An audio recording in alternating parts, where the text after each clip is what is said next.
저는 군산에서 태어났습니다. 저희 아버지는 부산 사람인데 중학교 1학년 때 주판 일정시대 주판대에 아마 입상을 하셔가지고 식산은행에 취직하시는 바람에 군산에 오셔가지고 교회를 다니기 시작해가지고 그 목사님이 전주 여자를 소개해가지고 저를 낳습니다. 그래서 이제 저희 어머니는 국민학교뿐이 안 나오셨는데 그 당시에 제 기억에 교회를 다니시던 분들은 정말로 믿음이 좋았어요. 정말로 무식하게 잘 믿으셨어요. 그래서 뭐 저는 지금도 기억에 그냥 밥 먹을 때마다 그리고 자기 전에 또 새벽에 항상 똑같은 기도를 엄청나게 많이 들어가지고 그냥 지루할 정도로. 근데 그 기도가 다른 게 아니고 예수만 잘 믿으면은 걱정할 게 하나도 없다.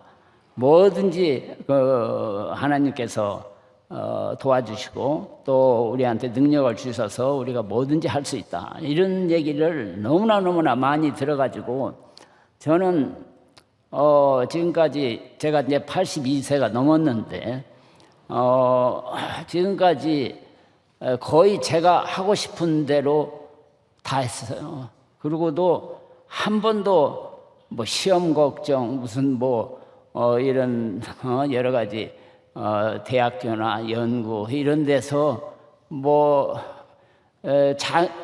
자연이 되겠지 이렇게 우리 부모님이 늘 하시던 말씀 또 기도할 때마다 똑같은 기도인데 그렇게 당연히 응답이 있겠지 이런 생각으로 지금까지 살아왔습니다. 그래서 굉장히 어려서부터 부모님들이 이 자녀들한테 이런 이제 신앙적인 기도 얘기를 늘 하면은 그게 우리 내 속에 기억이 남아가지고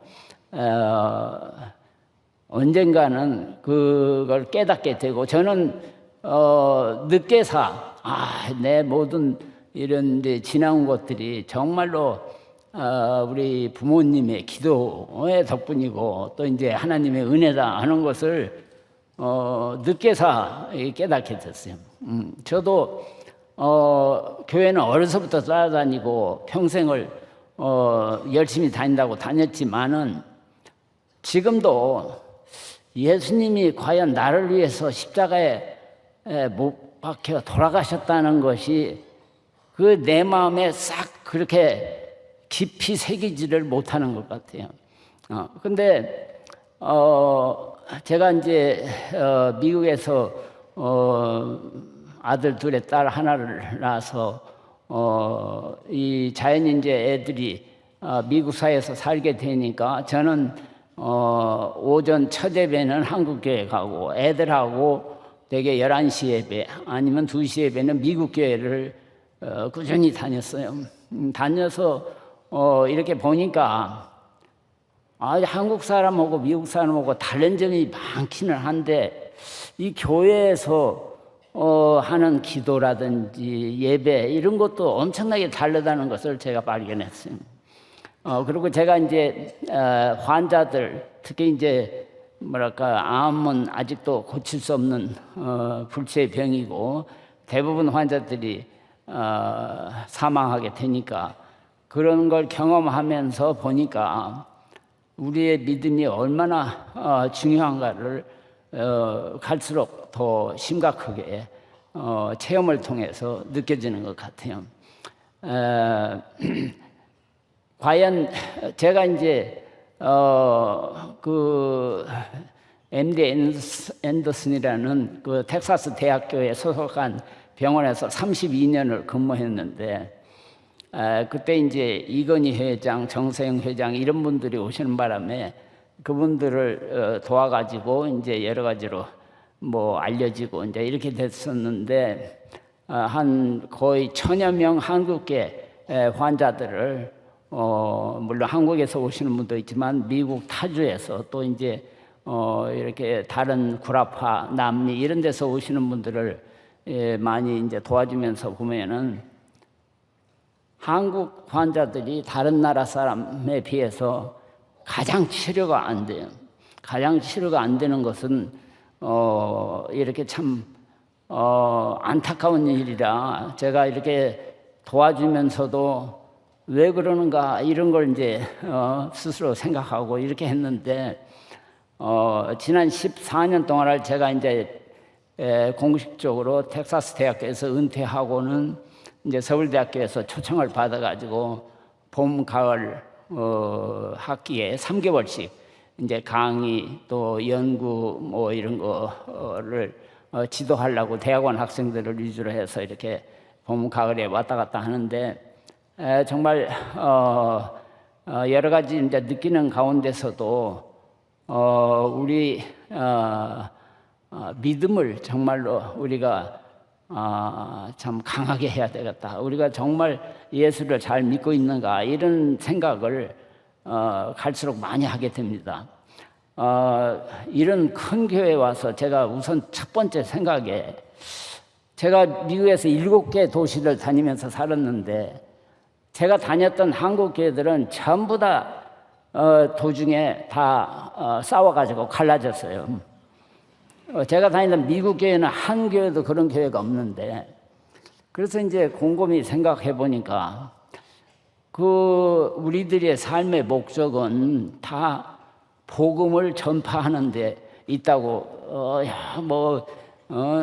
성경에도 그렇고 목사님 말씀들도 들고서 아는데 예수님이 이 복음을 전하는데 우리를 그냥 병을 안 들게 만들 수도 있었고 또 이제 아주 지혜롭게 만들 수도 있고 또는 우리를 부자가 되게 해가지고 돈을 많이 벌게끔 이렇게 할 수도 있었는데 그런 건 하나도 안 하시고 교회라는 선물을 통해서 우리가 그 복음을 전파하게 이렇게 만들어 놨어요. 그 로마서 15장 대개 1절에서 15절에 보면은 그런 이제 말씀을 하시면서 가장 강조한 것이 하나가 되라. 아마 그 당시는 그 유대인들뿐만 아니라 이방인들이 이제 많이 쓰니까 여러 가지로 잡음 서로가 다르니까 이런데 하나가 되라.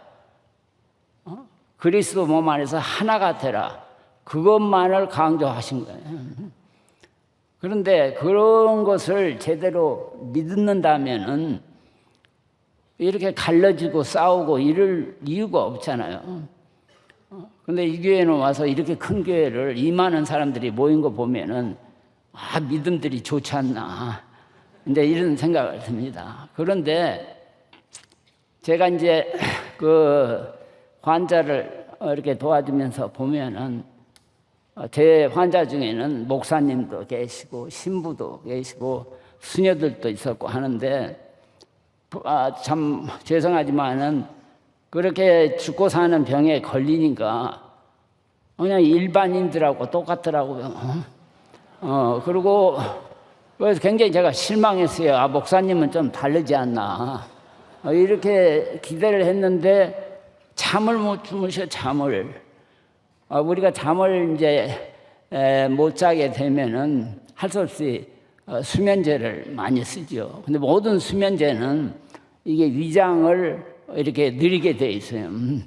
그래가지고 우선 이렇게 공기가 그 위장에 들어가서 풍선처럼 만들으니까 배고픈 줄을 잘 몰라요. 그리고 이제 원래 장은 연동 운동을 해야 음식도 이렇게 이제 갈아지고 또 거기서 흡수도 되고 이렇게 되는데 그런 운동이 이 뇌에서 나오는 11번째 신경, 베이거스 자율신경이 이게 조정하게 돼 있어요. 그러니까 근심 걱정을 하면은 절대로 위장이 튼튼할 수가 없게끔 우리 몸이 그렇게 돼 있어요. 그래서 이제 잠을 못 주무셔. 더군다나 수면제를 주니까 이 밥맛이 없어. 근데 이제 독한 약을 쓰고 하려면은 이 체력이 버티지 않으면은 치료를 계속 할 수가 없어요. 이게 이제 한국 환자들이 세계에서 가장 치료가 안 되는 주 원인이 바로 그 먹지 못해서 전부 다 빈혈. 한국 환자는 항암 치료 한 달만 하면은 빈혈이 안 되는 사람이 거의 없어요. 근데 서양 사람은 드물어요, 그런 게. 왜냐하면 먹으란 대로 먹으니까 마시는 대로 마시고. 근데 한국 사람은 먹지를 못해. 왜 못 먹나 보면은 근심 걱정을 너무 많이 해, 근심 걱정. 근데 신약 성경에도 한 370번에 걸쳐서 근심 걱정하지 말라고 이렇게 써 있어요. 그리고 참 모든 걱정을 다 하나님께 맡겨라.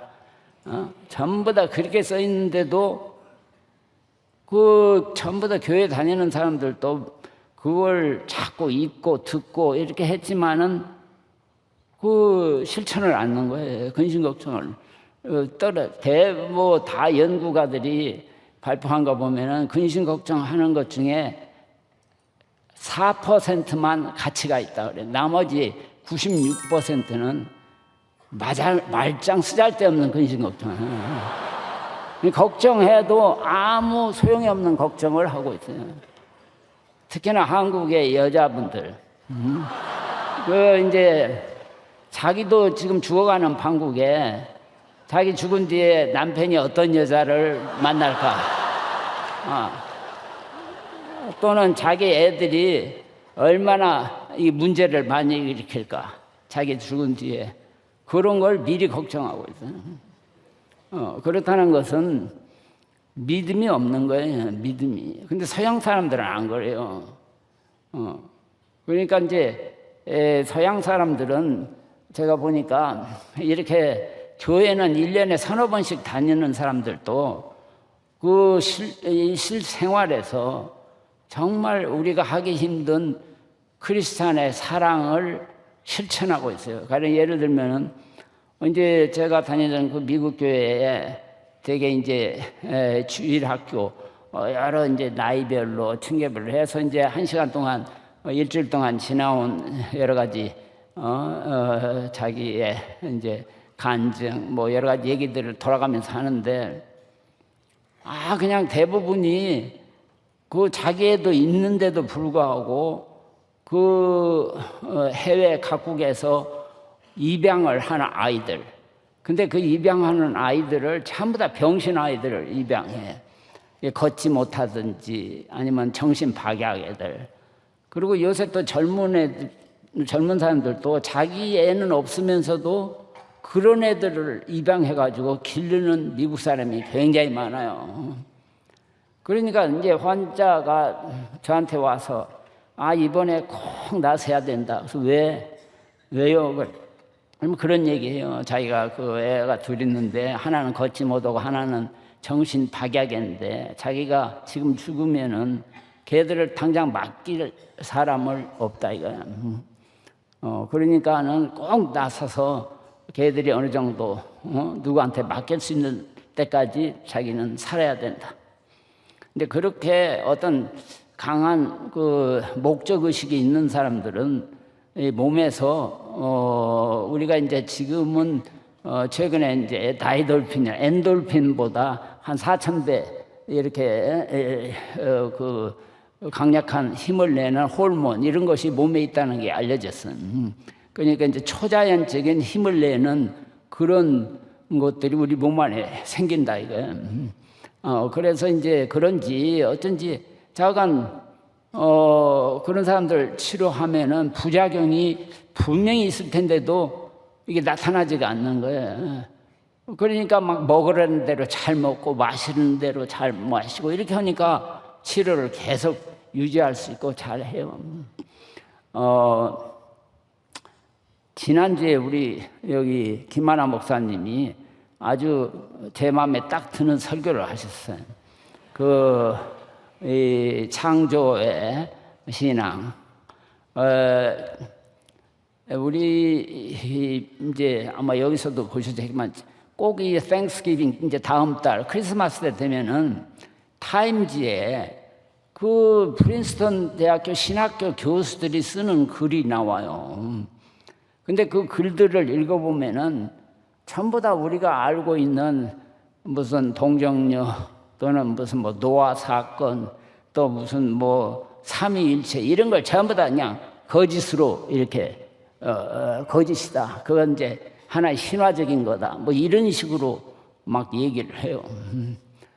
그걸 읽어보면은 저같이 평소에 평생을 교회를 다닌 사람들도 좀 이렇게 의아스럽게 생각하다가 이게 도대체 이런 유명한 신학교 교수들이 어떻게 해서 이런 글을 쓰는가. 그리고 또 염려스러운 것이 이런 글을 읽는 그 새신자들은 얼마나 이게 말하자면 시험에 들을까 이런 생각이 들어요. 그런 이제 뭐 동방 박사가 예수님 만나러 갔다. 이게 역사책에는 없다는 거예요. 기록에. 예수님이 돌아가신 건 기록에 역사 기록에 있대요. 근데 예수님이 부활했다는 기록은 없다 이거야. 그러면 이제 기독교의 많은 이제 사람들은 이제 그 당시에 그 기독교인들을 박해하는 파들이 그 증거를 없애려고 기록을 안 했다. 뭐 이렇게 얘기한다는 거예요. 그리고 그 노아 방주도 40일간 그 많은 동물들이 그 어떻게 그 살 수가 있나? 배설 문제, 먹이 문제. 이건 우리 이 과학적인 상식으로 안 되는 거다. 또 무슨 예수님이 유일한 하나님이 내려오셨다 하면은 어떻게 하늘에 다시 올라가서 하나님 우편에 앉아 계시냐 이거. 우편이면 좌우 두 사람이 있을 거 아니냐 이거. 해서 이제 그런 얘기들을 막 글로 써가지고 저도 몇 번 하다가 이런 사람들이 도대체 이게 근데 이제 저는 늘 생각해 우리가 지금 알고 있는 지식, 우리 인간이 생각할 수 있는 건 정말 하나님의 생각을 도저히 우리가 알 수가 없고 하나님의 능력을 너무나 과소평가하는 거죠. 그 창조에서 지금 태양계에 별이 한 3천억 개 있어요. 태양계에. 근데 그것을 약 4천억 개가 밖에 있다는 거예요. 밖에. 그런 것들이 어떤 질서, 공전, 자전 이런 걸로 해가지고 지금까지 이렇게 돌고 있다는 거. 그건 뭐 대단한 그 물리학적인 거지만 그렇지 않아도 저는 봄, 가을에 피는 꽃들 정확한 봄, 가을 때를 맞춰가지고 정확히 열매를 맺고 뭐 이런 것만 봐도 얼마나 그 신기하지 않습니까? 그런데 이제 저는 이제 의학자니까 우리 지금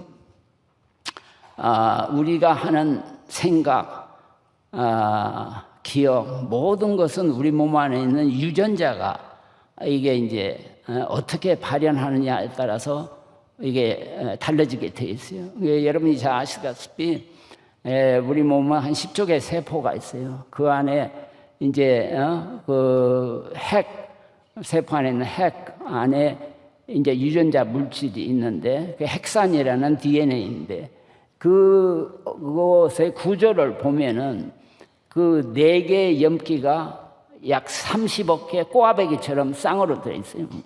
근데 그 4가지 염기의 배열이 사람마다 다 다르게 되어 있어요. 그래서 그 유전자 분석을 하면은 이게 누구라는 게 정확히 알 수가 있어요. 정확히 알 수가 있어요. 그래서 요새 이제 유전자 검사를 하고 있는 거예요. 그리고 이제 모든 병은 유전자가 이게 정상이 아닌 변이가 돼서 생기는 거예요. 근데 이제 타고난 그 조상을 잘못 만나가지고 이렇게 나쁜 유전자를 타고난 것이 대개 한 15%. 이게 나머지 85%는 여러 가지 이제 환경, 뭐 여러 가지 이제 뭐 나쁜 음식도 되죠. 여러 가지 습관, 뭐 이런 것이 다 종합해서 이 병이 생기는 거예요. 그래서 이제 모든 병은 유전병이다 이렇게 생각하면 특히 암은 아주 전신병이고 유전병이에요. 유전병. 암은 국소병이 아니에요.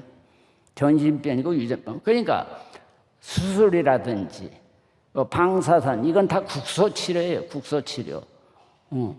그러니까 수술해가지고 암을 고쳤네 하면은 그건 거의 거짓말이에요. 그건 잘 모르는 거예요. 전신병. 근데 이제 옛날에는 몰라가지고 눈에 보이는 것만 떼어내면은 다 낫는 줄 알았어요. 그런데 그런 사람이 낫지 않고 한 6개월 있다가 여기저기 퍼지고 그래서 이제 조사해 보니까 눈에 안 보이는 세포가 그러니까 1cm짜리 암 안에 대개 1000억 개 암세포가 있어요. 1000억 개. 그 세포가 가만히 있는 게 아니고 이게 살은 생물체니까 이게 움직여요. 그래가지고 옆에 있는 임파선으로 들어가. 그 임파선은 혈관으로 연관돼 있어요. 그래가지고 전신에 돌아다녀. 그러니까 유방암은 유방이 자기 집이지만은 눈에 안 보이는 세포가 몸에 계속 돌고 있는 거예요. 폐암은 폐가 자기 집이야. 그러나 그 세포는 몸에 돌고 다니서. 그래서 유방을 옛날엔 다 잘라버렸어요. 유방. 그러니까 돌아다니는 세포가 자기 집을 잊어버렸으니까 다른 데다가 집을 칠 수밖에 없어. 그래서 간이라든지 뼈 이런 데다 집을 치는 거야.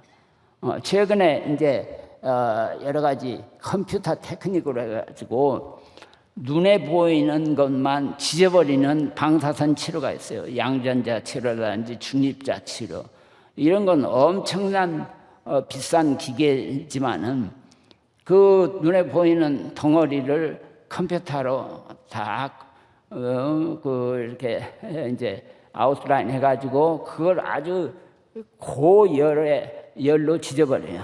그러니까 수술하는 거나 똑같아. 그렇다고 해서 암이 완치됐냐? 천만의 말씀이에요. 눈에 안 보이는 암세포가 그 주위에 잔뜩 있어요. 그래 이걸 열로 지지면 밖에 있는 세포들이 놀래가지고 다른 데로 더 빨리 퍼져요. 더 빨리. 그러니까는 그런 비싼 치료가 옛날 그냥 적당히 방사선 쪼이던 것보다 더 사람을 오래 살렸다든지 더 무슨 삶의 질을 높였다든지 그런 보고가 단 한 개도 없어요. 지난 30년 동안에. 그런데도 많은 사람들이 비싼 특히 한국에 있는 환자들은 비싼 걸 좋아해. 비싼 거. 그래가지고 그렇게 설명을 잘해도 비싼 치료를 하니라고 그냥 6개월씩 1년씩 기다리고 있어요. 또 이제 요새는 이제 암 치료를 그냥 막연히 하는 게 아니고 일단 덩어리가 생기면 그걸 이제 조직 검사를 해. 그러면 옛날에는 그 병리적인 이제 형태만 가지고 선종이다 뭐다 선종이 아니다 이렇게 구분해서 끝내버렸어요. 그거 따라서 이제 치료가 약간씩 달라지긴 하는데 지금은 거기에 덧붙여서 유전자 검사를 철저히 유전자.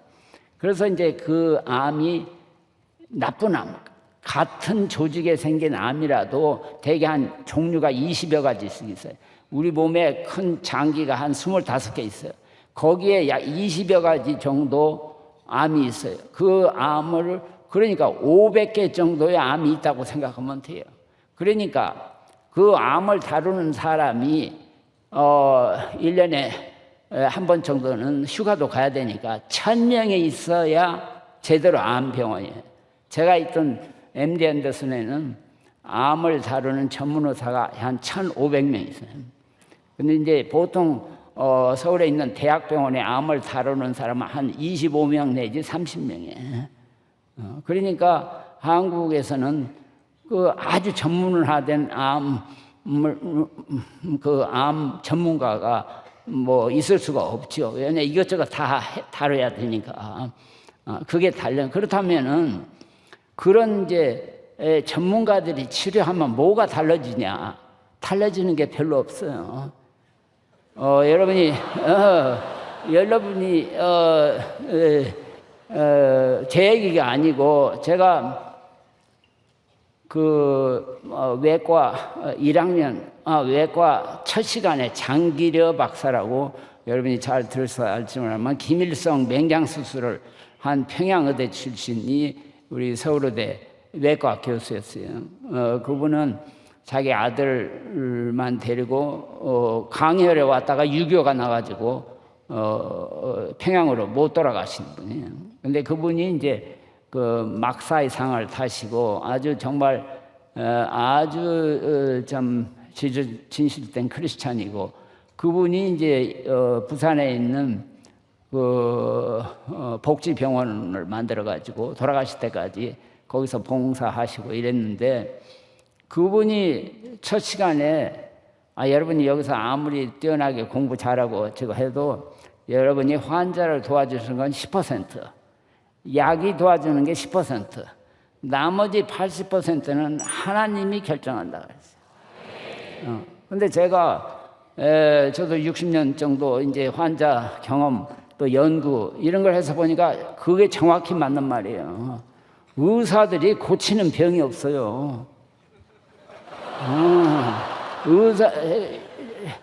많은 사람들이 뼈 부러지면 의사가 고치는 줄 알아요. 뼈가 부러지면 정형외과 의사가 그 부서진 두 뼈를 그냥 이렇게 맞춰만 놓는 거야. 여기다 이제 판자대기를 대가지고. 근데 붙냐 안 붙는 거는 의사가 다루는 게 아니에요.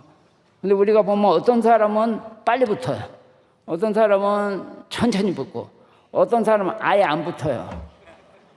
그리고 우리가 이제 약을 써보면 지금 이제 모든 약 중에 반절 이상 듣는 약은 없어요. 아무리 좋은 약도. 암에서 쓰는 우리 이제 약들은 쓰면은 1차 약이 한 30% 들어요. 2차 약이 한 10%, 3차 약 실험약은 1%가 들어요, 평균적으로. 그러면은 환자한테 우리가 설명을 해요. 이 약은 당신은 이미 재발했고 이랬으니까 이 새로운 약을 쓰면은 한 100명 중에 10명 아니면 10명 중에 하나가 듣습니다. 이렇게 얘기하면은 미국 환자들은 그 자리에서 일어나서 박수를 치면 나는 살았다 이렇게 한다고. 근데 똑같은 얘기를 한국 환자한테 하면은 고개를 박수를 땅을 치면서 야, 이거 내가 괜히 왔네. 비싼 돈만 없어게 생겼네. 이러고 그냥 아주 기분 나빠해요. 똑같은 얘기를 하는데 그게 정말 특이한 거예요. 그러니까 근데 그런 마음을 가지고 약을 쓰면은 거의 다 안 들어요. 우리 몸은 묘하게 정말 하나님이 묘하게 만들어 놨어요. 그래가지고 사람마다 다 그 특성이 이렇게 만들어 놔가지고 그러니까 개인을 정말 무시할 수가 없을 정도로 특이하게 만들어 놨어요. 그래가지고 그러니까 그 다른 점을 타고난 걸 고칠 수가 없게 만들어 놨어요. 그러니까 부부가 아무리 100년을 살아도 절대 같은 사람이 될 수가 없어요. 그리고 내 마음에 드는 사람은 절대 있을 수가 없어요. 그러니까 그걸 아주 철저하게 알으셔야 돼. 요새 의료 분쟁 때문에 신문 지상 난리가 나는데 제가 이렇게 들어보면은 이 정부도 문제지만은 근본적인 문제는 이 환자나 가족들의 문제예요. 왜냐하면 못 고치는 병을 가지고 제주도에서 서울 와봐야 절대 고칠 수가 없어요. 서울 사람이 미국을 가도 달라질 게 하나도 없다니까. 저한테 신세진 그 많은 사람들이 사는 사람 거의 없어요. 다 들어요. 그러면은 왜 제주도 사람이 서울 오냐? 병 고치러 오는 게 아니에요. 한국 사람들은. 내가 왜 안 오냐고 왜 의사가 보내길래 왜 보내냐 하니까 선생님 체면 때문에 그런데 체면. 자기 집안의 어른이 시골에서 있으면 거기에 의사들은 아주 혼난대, 그 가족들한테 빨리 서울로 보내라고. 그러니까 병 고치러 서울 오는 게 아니라 체면을 살리려고 서울 오는 거예요. 그런 것이. 근데 이상스러운 것은 지금 전 세계에서 한국 사람이 가장 그 우수한 민족 중에 하나고, 또 대학을 인구당 가장 많이 졸업한 유식한 사람들이 한국 사람이. 그런데 이 건강 문제, 또 아마 제 생각에 정치도 완전히 감정적으로 다른다니까. 이성적인 판단을 안 해요. 근데 이제 우리 뇌가 또 아주 묘해요. 뇌는 그러니까 뭐 이제 무게로 따지면은 한 1.5파운드, 3파운드뿐이 안 돼요. 조그마한 이 기관이에요. 그런데 우리 몸에서 필요한 이제 피도 한 25%가 뇌로 가서 있고, 또 산소도 그렇고, 이렇게 뇌는 활동을 많이 해. 여러분이 자고 있을 때도 뇌는 계속 활동을 해.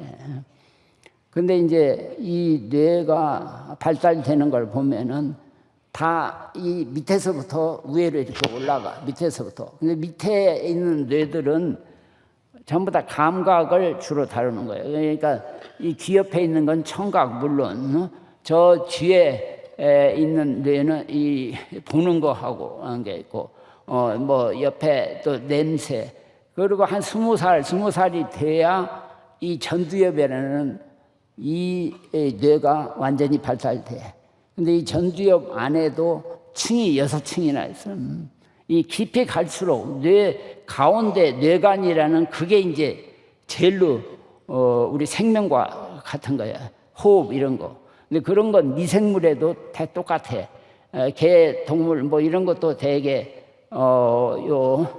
이제 어려서 자라는 그 뇌하고 비슷해. 그러나 이 이성적인 판단을 하는 이 전두엽 뇌, 더군다나 그 깊이 들어갈수록 아주 그 우리의 인지 능력, 생각, 느낌 이런 것이 다 그 변연계라는 그 이제 측두엽 안에 들어있는 뇌가 작동을 해야 돼. 그러니까 이 넘어져도 이렇게 뒤로 넘어지면은 이 소뇌가 뒤에서 그 옆에 이 뇌관들이 있어요. 그게 다치면 살기 힘들어요. 내 친구도 셋이나 한국에 와서 놀러 왔다가 죽은 사람들이 있어요.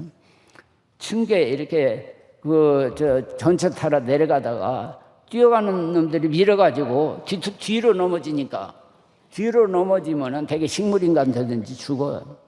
근데 앞으로 넘어지면 얼굴 깨지고 뭐 이렇게 해도 죽지는 않아요. 근데 요 앞니마를 다치면은 이게 멍해져, 사람이. 그런데 이제 퇴화, 우리 몸은 이제 우리는 지금 현재로서는 반드시 죽게끔 돼 있어요. 120살이 끝이야. 그러니까 이제 많은 사람이 오래 살라고 그래서 연구를 많이 했어. 왜 죽어야 되는가도 이제 지금은 다 알고 있어요. 이제 염색체 끝에 붙어 있는 이제 성분이 이게 점점 소멸되면서 이렇게 우리가 죽게 돼 있고, 또 이제 유전인자 서트란지 클로스 이런 유전인자들이 작동을 해서 우리를 죽게끔 만들어요. 그런 거에 가서 연구를 많이 해서 이제 안 죽게 한 방법도, 약도 뭐 다 실험약 이런 것이 나와 있기는 한데, 이 뇌는 퇴행성 변화를 할 때 보면은 거꾸로 이 이성적인 판단을 하는 전두엽부터 이게 퇴화가 돼요. 그러니까 한 60세 되면은 한 20살 때보다 기억력이 한 10% 떨어져. 70세는 20% 떨어져. 80세는 한 30%가 떨어져. 그러니까 80세가 되면은 어린애처럼 되는 거예요. 어린애처럼 돼가지고 노여워하고 이렇게 고집이 세고 이제 말 안 듣고 자기 그게 정상이에요. 그게 정상. 그런데 이제 그래서 그런지 미국 사람들은 이런 걸 기본적으로 알고 있어서 그런지 이렇게 책임 맡은 여러 직장에 가령 학장, 병원장 뭐 이런 사람들 이런 사람들이 정년이 없어도 다 65세 이전에 다 그만둬요. 왜냐하면 자기의 이제 그 명예를 더 이상 다치지 않을 걸 미리 이제 생각해서 자기가 능력을 가장 잘 나갈 때 다 그만둬요. 그런데 이제 한국 같은 데는 경험이 많아야 된다. 오래 하면은 더 그게 경험이 풍부하니까 더 잘할 것처럼 착각을 하는 거예요. 그런 것이 또 큰 문제예요. 근데 잠깐 제가 이제 자꾸 시간이 너무 금방 1시간이 지나가거든요. 제가 할 얘기는 아직도 뭐 3분의 1도 못했는데 그런데 정말 지금 예수님이 이 자리에 딱 나타나셨다고 해봤어요.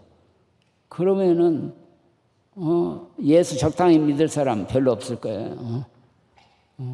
그러니까는 히브리서 27장에는 그 모세가 예수님이 마치 자기 앞에 보는 것처럼 생각을 하면서 믿었다 이런 말씀이 써 있어요. 우리도 항상 예수님이 내 앞에 계신 것처럼 생각을 해야 돼요. 그리고 이제 또 한 가지 제가 좀 죄송한 얘기지만은 지금 한국은 세계에서 거의 제일로 잘 사는 나라처럼 보여요. 이 빚으로 다 이렇게 잘 사는 걸 모르고 트럼프도 이런데 텔레비전 보이는 한국이 너무너무 잘 산다 이거야. 우리보다. 특히 뉴욕에서 온 사람들은 제 손자 손녀 아들 딸도 여기 한번 왔다 가더니 미국이 한국을 도와주는 건 말이 안 된다는 거야. 지하철을 타보면 다 그렇게 얘기해요. 그러니까 겉으로는 너무나 제가 69년도 갈 때는 저더러 너 현미경 본 적이 있냐고 물어보는 사람이 많았어요. 의사들 중에. 그리고 정말로 한국 사람이라는 게 창피할 정도예요. 왜냐? 우리 유학생들이 전부 다 병원에서 시체 닦는 거, 변소 청소하는 거 그런 것만 다른 건 못해요. 말이 짧고 그리고 사람들이 무시해가지고 안 시켜요. 그러니까 근데 지금은 이렇게 이제 올림픽 이후로 한국 사람이라는 것이 이제 자랑스러울 정도가 아니라 지금은 하나의 경쟁자, 부러워하는 정도라 경쟁자로 생각해요. 경쟁자. 그래가지고 정말 세계 어느 곳을 가도 한국 사람이라는 것이 정말 자랑스럽고 이런데 여러분이 아시다시피 지금 세계에서 자살을 제일로 하는 많은 나라가 한국이에요. 한국. 근데 여기서만 자살이 제일로 많은 게 아니에요. 미국 안에서도 자살을 제일로 많이 하는 그걸 조사해 보니까 한국계 이민 온 사람들이 자살을 제일로 많이 해요. 그러니까 이게 뭐가 잘못됐나. 근데 그리고 또 지난 1월 달에도 미국의 유명한 심리학자 마크 넬슨이라는 사람이 와가지고 여기 한국 신문에도 나왔지만 뉴욕 타임즈에도 한국이 세계에서 가장 우울한 나라고 희망 없는 나라다 이렇게 얘기했어요. 왜냐? 한국 사람은 넷 중에 하나가 우울증에 빠져 있어요. 그게 병든 사회다 이거예요. 병든 사회. 그러니까 근데 제가 봐도 그런 것 같아. 제가 최근에 이민 온 대학생이 그냥 밤에 그냥 옷을 살짝 벗고 이렇게 길거리 가다가 경찰한테 잡혀가지고 미친 사람으로 해가지고 우리 병원에 들어왔어요. 말이 안 통하니까 저를 찾아서 제가 가서 이제 아니 어떻게 된 겁니까? 하니까 저들 보더니 선생님 요새같이 복잡한 세상에 안 미치는 사람이 누가 있습니까? 저들 딱 그러더라니까. 그리고 내가 미국 오기 싫다고 하는데 그냥 가족 이민으로 다 미국에 왔는데 내가 여기서 어떻게 삽니까? 미칠 수가 없게. 그렇게 얘기하더라고요. 아까도 제가 잠깐 얘기했지만 MD 앤더슨의 1,500명 의사 중에 지금은 10%가 우리 한국계 애들이에요. 제가 있을 때는 4명뿐이 없었는데 떠날 때는 12%가. 그런데 그 애들이 대부분 그 아버지들이 다 공과대학 엔지니어들, 휴스턴이라는 데가 그 기름 공장이 260개나 돼요. 거기에 다 연구소에 연구원들 중에 이제 한국 사람이 많은데 특히 케미칼 엔지니어, 그 기름, 석유 뭐 이런 거에 전문가들이 한국 사람이 많아요. 우리 때만 해도 공부 잘하는 애들이 다 공과대학 갔어. 공과대학. 저도 공부를 잘해가지고 공과대학을 다 가기로. 저는 이제 그림 이런 거에 좀 소질이 있고 그래가지고 지금도 건축가나 이런 디자이너가 제일로 부러워.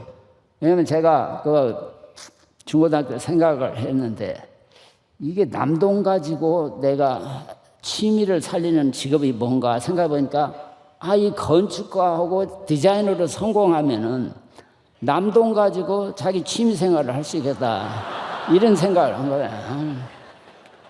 그래가지고 제가 공과대학반에 있었는데 고등학교 때 우리 아버지가 6.25 때 봐라.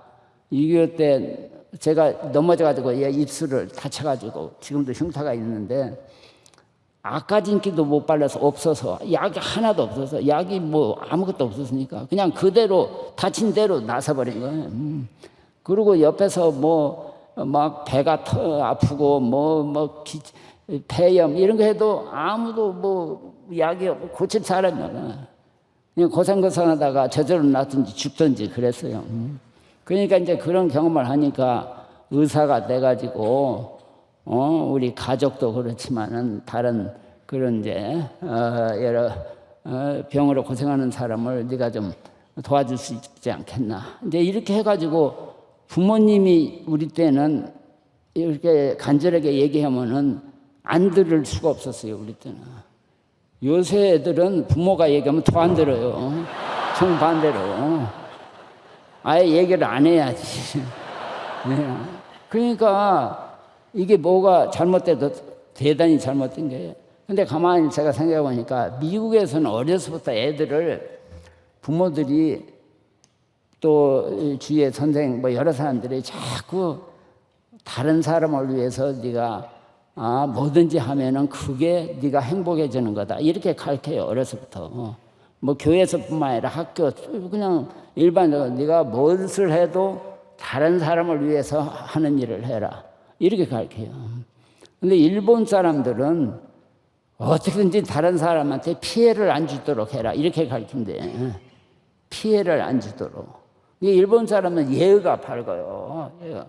한국에 와서도 제가 문제점을 보니까 그냥 젊은 애들이 그 기본적인 예의가 없어요. 제가 전차를 자주 타고 다니는데 그냥 꼬부랑 할머니 할아버지가 올라타도 일어나는 사람 내가 거의 본 적이 없어요. 근데 동경만 가도 버스 전차를 이렇게 타보면 그냥 노인이 타는 건 말할 것도 없고 동경 제복 그 대학교 제복을 타면은 다 일어나요. 그 학생이 앉아서 공부하도록. 그런 것을 봐도 굉장히. 그리고 일본 사람들은 우리가 미워하지만은 그 예의받고 남한테 공손하고 이런 건 우리가 한 20년은 가도 못 따라갈 것처럼 느껴져요. 그런데 이제 한국 사람들은 어려서 교육이 1등 하라 1등. 1등을 하려면 남을 받고 일어나야 돼. 다른 사람을 위하고 다른 사람을 피해 주지 말고 이런 건 부모가 안 가르쳐. 선생도 안 가르쳐. 어디서 배우겠어요? 그러니까 지금 한국에 이런 이제 문제들이 보면은 결국은 어려서부터 교육이 잘못된 거예요. 적어도 저희 때는 고등학교 졸업할 때까지 도덕반도 있었고 또 이런 이제 미술, 음악 이런 걸 통해서 우리가 참 여러 가지 마음을 다스리고 뭐 이런 걸 많이 훈련 받은 거예요. 그래서 요새는 그런 게 없으니까 이 교회가 정말 이 하나님의 일, 복음을 전하는 일에 가장 통로가 되게 하는데 이 어려서부터 이 주일학교에서 애들을 잘 가르쳐야 된다. 이렇게 저는 아주 그것뿐이 유일한 방법이 없어요. 이 한국 사회를 지금 이렇게 우울한 사회에서 바꾸는 길은 이 주일학교가 이게 정말 근데 요새 이제 애들도 안 낳지 뭐 교회가 조그만 교회들은 자간 뭐 힘이 없어 그런지 주일학교가 많이 문을 닫고 미국에서도 큰 교회 몇 교회에는 주일학교가 없어요. 그러니까 이게 참 큰 문제다 하는 생각이 듭니다. 자간 이제 한 10분만 더 하고 질문 얘기를 하겠는데 이 병은 왜 생기냐 하면 아무도 몰라. 그리고 이제 아까도 말했잖아요. 유전자가 변화를 일으켜서 생기는데 이제 우리 몸이 그 유전자가 그러니까 DNA가 이제 RNA로 바꿔져요. 그 트랜스크립션이라는 과정을 통해서 또 이 RNA라는 것이 트랜슬레이션이라는 과정을 통해서 프로테인 이제 각종 우리 몸 안에 필요한 효소 이제 호르몬 이런 것으로 바꿔지는데 묘하게 하나님이 그 우리 몸에서 필요한 물질과 정반대되는 물질을 동시에 만들어 놓고 있어요. 이거 여러분 각자 이 몸속에 나쁜 물질과 좋은 물질이 다 같이 있어요. 그러니까 암을 일으키는 물질, 암을 억제하는 물질이 다 있어요. 식욕을 올리는 호르몬이 있는가 하면 식욕을 떨어뜨리는 호르몬이 있어요. 에너지를 오르게 하는 그 엔돌핀이 있는가 하면 그걸 억제하는 또 호르몬이 있어요. 이것들이 서로 견제하고 있어요. 밸런스를 취하고 있어요. 우리 장 안에 균이 1, 2조가 아니라 100조 개가 있어요. 100조 개 내지 200조. 우리 몸의 세포는 10조 개인데. 근데 이 장 안에 있는 균의 반절은 좋은 균이야. 유산균을 비롯한 이제 여러 가지 좋은 균. 그 다음에 나머지 반절은 아주 나쁜 균이야. 이콜라이, 크랩시엘라, 크로스디움 뭐 여러 가지 이런 것들이 있는데 이것들이 서로 견제하고 있어. 근데 이제 산이 그러니까 스트레스를 많이 받으면 위에서 산이 많이 생겨. 산이 이 산이 위염도 생기고 나중에 암까지 생기지만은 이게 내려가서 장에 가서 좋은 균을 죽여요. 좋은 균. 그러면 이 장에 있는 그 나쁜 균과의 밸런스가 깨져. 그러면 이 나쁜 균이 장에 있어야 될 균이 빠져나와. 그래가지고 폐염이 되는 거예요. 지금 병원에서 죽는 사람의 대부분이 이 폐염으로 죽어요. 왜 죽냐? 항생제가 없어요. 거기에 드는 이 변형을 해가지고 오기 때문에 항생제가 안 들어요. 그런데 이 밸런스를 깨는 주 원인이 스트레스예요. 스트레스.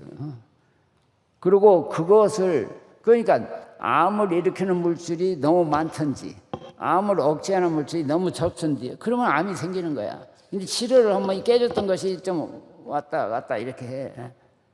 그런데 어느 순간에 아무 치료를 안 했는데도 이 깨졌던 밸런스가 다시 돌아오는 사람이 있어요. 그러니까 이제 제 환자 중에 한 10년, 20년 치료하면은 돈도 떨어져 아주 지긋지긋한 그 항암 여러 가지 부작용 때문에 이제 그만두겠다 이거야. 치료를. 그래가지고 집도 다 정리하고 개업하던 거 다 때려치고 산에 들어가서 이제 그냥 시원한 공기나 마시다가 이렇게 죽겠다 했는데 그때부터 안 죽는 거야. 죽고 싶은데. 그래가지고 저한테 전화지. 우리가 한 몇 년 아니면 이제 끝장납니다 했는데, 이거 어떻게 된 거냐, 이거.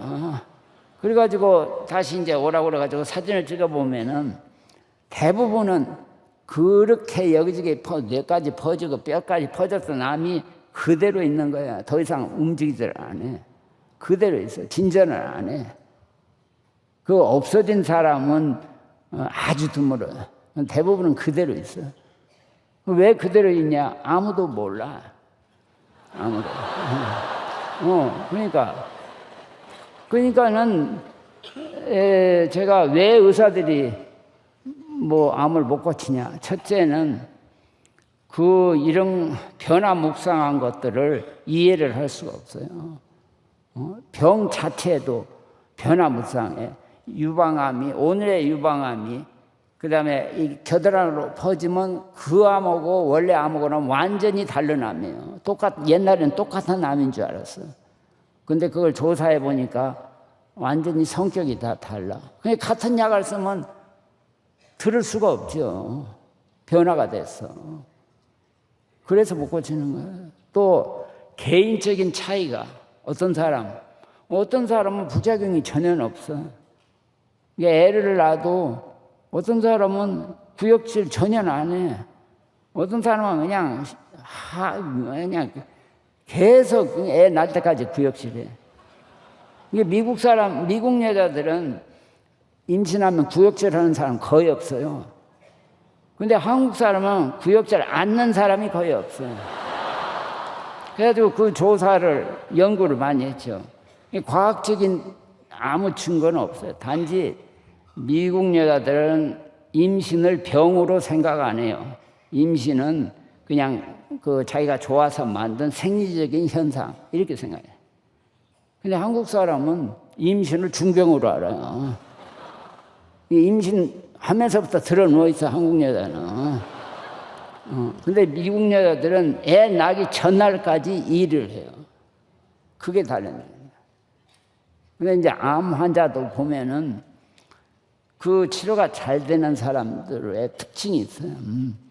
그 사람들은 암을 우습게 여겨요. 제가 제 책에도 썼지만 이 깡패 출신들, 그동안에 형무소 들락날락 하던 사람들, 이렇게 그런 사람들은 이래 주거나 저래 주거나 그러니까 병에 관심이 없어. 물어보지도 않아. 그냥 병원 오면 김 박사님 오늘 와인 한잔 합시다. 그게 인사야. 그런데 치료가 안 되는 사람은 아이고 선생님 이번에 새로운 약이 있다는데 그걸 쓰면은 낫을 수 있습니까? 이렇게 물어봐. 내가 낫을 수 있는지 없는지 모르는데 어떻게 물어? 어떻게 살아? 그래가지고 아주 그때부터 이제 내가 자신 없게 얘기하면 그때부터 잠을 못 자는 거야. 그러니까 그리고 아시다시피 진시황이 한 2200년 300년 때 이제 중국을 통일한 오래 살라고 악을 쓴 사람이, 그래가지고 막 부하들 전 세계를 보내가지고 불로초 찾고 난리를 쳐서 한라산 이런 데 막 보내는데 49살에 죽었어요. 49살에. 근데 당시에 평균 수명이 32세야. 그러니까 그보다는 17년 살았지. 근데 그 당시에 공자, 맹자, 노자들은 다 80년을 살았어요. 그리고 지금도 제일로 오래 사는 사람들은 수녀들이에요. 수녀들. 그리고 제일로 병에 안 걸리는 사람들은 음악하는 사람들이에요. 특히 악기 하는 사람들. 이 찬양대가 다른 사람보다 훨씬 건강하다는 건 이미 40-50년 전에 논문으로 많이 나와 있어요. 그리고 교회에 다니면 훨씬 건강하다는 게 되게 5년, 6년 더 살고 훨씬 건강해. 이게 그럴 수밖에 없이 건강이라는 것이 육체적인 이 불편함이 없던지 그게 아니고 육체, 그 다음에 정신, 정신에다가 느낌을 합하면 그걸 마음이라고 그래. 그 마음, 그 다음에 이제 영혼, 그 다음에 요새 사회적인 건강이라는 사회적. 그러니까 남하고 같이 잘 어울리지 않은 사람은 절대 건강한 사람이 아니에요. 그리고 제일 하버드에서 연구해서 계속 발표되는 것이 오래 건강하게 사는 제일 중요한 요인은 좋은 친구. 많이도 한둘이면 된다. 그게 제일 중요하다는 거예요. 그러니까 교회를 다니는 사람은 그걸 다 충족시킬 수가 있는 거예요. 교회 왔다 갔다 하는 것도 하나의 이제 육체적인 운동이 될 수 있고, 또 여기 와서 말씀 듣고 이렇게 마음을 가다듬고, 또 하나님과 교통도 하고, 또 이제 여기 교인들과 서로 교제를 나누고, 이게 건강에 아주 정의에 다 들어맞는 거예요. 그러고도 우리 몸은 묘하게 절제된 생활을 해야 건강하게 돼 있어요. 이게 아무리 좋은 것을 많이 먹으면 반드시 우리 몸은 문제가 생겨요. 우리 몸은 적당히 절제해야 돼. 그러니까 바이타민 C가 좋다고 막 주사 맞고 이러면은 그게 우리 몸에 다른 것에 문제를 일으켜요. 그리고 그 부작용이 있어요. 그 산이기 때문에 우리 몸은 알칼리성이어야 이게 건강하게 돼 있어요. 김치를 많이 먹으면 굉장히 우리 건강에 좋게 돼 있어요.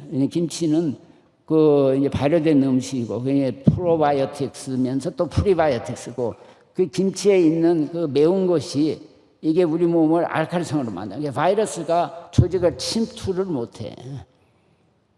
그러니까 옛날에 우리 시골에서 자는 사람들은 이렇게 보리밥에 상추쌈, 김치 다 건강. 저도 지금 이제 80 넘어서 이렇게 우리 친구들을 보면은 시골에서 나오고 같이 10리씩 걸어 다니면서 학교를 다녔던 친구들, 고생했던 친구, 6.25를 통해서 고생했던 친구들, 건강 안 한 사람이 드물어. 서울 와서 만난 친구들은 건강한 사람이 드물어. 다 버스 타고 전철 타고 이래가지고 다리가 허약해가지고 걷지를 못해, 지금 나이에. 그리고 이제 덧붙여서 옛날에 우리가 어려서 고생은 그물 주고도 못 산다. 그런 얘기 많이 들었잖아요. 그거 정확하게 맞는 말이에요. 내가 제 주위를 보면 다 그래요. 우리가 미국에 갔을 때 고생하던 유학생들 중에 성공 안 한 사람이 없어요. 근데 요새 와가지고 성공한 사람 드물어요. 그리고 요새 젊은 애들이 그렇게 얘기를 해도 말을 안 듣는 이유가 부모가 다 대주니까 그래. 이 사람은 부족해야 뭘 찾으려고 그러고, 이게 좀 고난이 있어야 그걸 이기려고 하는 힘이 생겨요. 그게 고난은 큰 축복이라는 거예요. 우리 성경에도 다 써 있잖아요. 그러니까 여러분이 뭐든지 열심히 해야 되지만은 지금 이런 이제 기본 그 생리학적인 이런 걸 제가 말씀드리니까 그런 걸 잘 생각해서 특히 이 요새 이제 자녀들 두신 분들이, 특히 엄마들이 정신을 바짝 차려야 돼. 제가 볼 때는 요새 그 우수한 애들을 의과대학 보내는 건 그건 완전히 본인들을 망초시키고 나라를 망치는 거예요. 의사들이란 건 그저 주어진 배운 것을 성실하게 잘 써먹는 그런 사람이 의사예요.